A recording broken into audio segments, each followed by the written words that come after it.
മഹത്വം കർത്താവിൻ്റെ ധന്യമായ തിരുനാമം വാഴ്ത്തപ്പെടുവാറാകട്ടെ. സങ്കീർത്തനം 92 ഹാലേലൂയ ഇപ്രകാരം ഒരു വാക്യമുണ്ട്: നീതിമാൻ പന പോലെ തഴയ്ക്കും, ലബാനോനിലെ ദേവദാരു പോലെ വളരുമെന്ന്. ഹാലേലൂയ, സ്തോത്രം.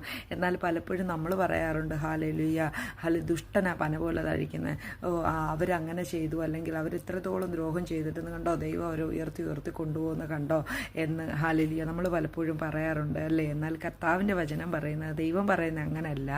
നീതിമാൻ പന പോലെ തഴയ്ക്കും, അവൻ്റെ ദേവദാരു ലബാനോനിലെ ദേവദാരു പോലെ ഉറപ്പോടെ ഹാലേലൂയ നിൽക്കുമെന്ന കർത്താവ് പറയുന്നത്. ഇന്ന് വൽക്കാലം കർത്താവിൽ വിശ്വസിക്കുന്ന, അല്ലെങ്കിൽ കർത്താവിനെ സേവിക്കുന്ന, അല്ലെങ്കിൽ കർത്താവിനോട് പറ്റിച്ചേർന്നിരിക്കുന്ന ഹാലേലൂയ ഒരു ദൈവവൈതലിനെ കുറിച്ച് കർത്താവ് പറയുക, ഹാലേലൂയ കർത്താവായ നീതിമാനിൽ നീ വിശ്വസിക്കുന്നുണ്ട്, നീ പന പോലെ തഴയ്ക്കും. ഹാലേലൂയ പനയുടെ തഴപ്പ് എങ്ങനെയാണ്? അത് പതിയെ വളർന്നു വരത്തുള്ളൂ. ഹാലേലൂയ ഒറ്റ നിമിഷം കൊണ്ട്, ഹാലേലൂയ ഒരു സെക്കൻഡ് കൊണ്ട് വളർന്നു വരുന്നൊരു വൃക്ഷമല്ല പന. ഹാലേലൂയ കാലങ്ങളെടുത്താണ് പന വളർന്നു വരുന്നത്. പന വളർന്നു വരുമ്പോൾ അത് ഉറപ്പോടെ വളർന്നു വരുന്നൊരു വൃക്ഷമാണ്. ഹാലേലൂയ, സ്തോത്രം.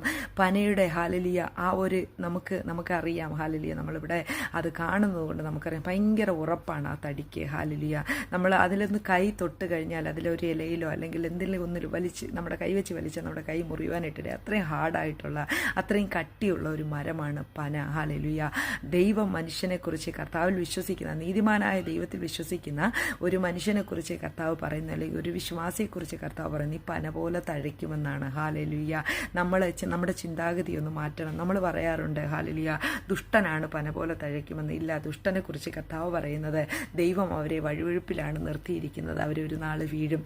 അവരിപ്പോൾ പച്ച വെച്ച് പുഷ്ടി വെച്ച് പോകുന്നെങ്കിലും അവർ ഒരു നാൾ വീഴും. എന്നാൽ എന്നിൽ വിശ്വസിക്കുന്നവൻ ഒരു നാളും ലജ്ജിച്ചു പോകത്തില്ല. അവൻ പന പോലെ തഴച്ച് പുറത്തു വരുവാനായിട്ട് ഇടയാകുമെന്ന് കർത്താവിൻ്റെ വചനം നമ്മളെ പഠിപ്പിക്കുന്നു. ഇന്ന് പകൽക്കാലം ദൈവത്തിൻ്റെ വചനം നമ്മളെ ഓർപ്പിക്കുന്നത്, പന പോലെ നീ തഴയ്ക്കണമെങ്കിൽ, നീ പുറത്തു വരണമെങ്കിൽ, ഹാലേലൂയ അനേകർക്ക് നീ ഫലം കൊടുക്കണമെങ്കിൽ കർത്താവായ യേശുവിൽ വിശ്വസിക്കുക. ഹാലേലൂയ നീ ഉറപ്പോടെ വിശ്വസിച്ചിരിക്കുക. പന തഴയ്ക്കുന്നത് എങ്ങനെയാണോ, അല്ലെങ്കിൽ പന വളരുന്നത് എങ്ങനെയാണോ, അതുപോലെ പതിയെ നീ വളർന്നു വരുവാനായിട്ട് ഇടയാകും. നിനക്ക് ആരോടും അസൂയ തോന്നണ്ട, നിനക്ക് ആരോടും വിഷമം തോന്നണ്ട. നീ ഉറപ്പോടെ നിൽപ്പാനിടയായാൽ, നീ എന്നിൽ വിശ്വസിപ്പാനിടയായാൽ, ഹാലേലൂയ എൻ്റെ ജീവജലത്തിൻ്റെ നദികൾ നിന്നിലൂടെ ഒഴുകുമ്പോൾ, ഹാലേലൂയ നീ പന പോലെ തഴച്ച് ഉറപ്പോടെ നിൽക്കുവാനായിട്ട് ഇടയാകുമെന്ന് ദൈവത്തിൻ്റെ വചനം ഇന്ന് പൽക്കാലം നമ്മളെ ഓർപ്പിക്കുക. കർത്താവായ യേശുവിൽ വിശ്വസിക്കുക, ഉറപ്പോടെ നിൽക്കുക. ദൈവം നിങ്ങളെ വളർത്തും, ഉയർത്തും, പുറത്തു കൊണ്ടുവരും. ദൈവപ്രവൃത്തി നിങ്ങളിലൂടെ വെളിപ്പെടും. ഉറപ്പായും വിശ്വസിക്കുക. കർത്താവിൽ വിശ്വസിച്ച് നിങ്ങൾ മുന്നോട്ട് പോകുക. ദൈവം നിങ്ങളെ അനുഗ്രഹിക്കട്ടെ. ആമേൻ.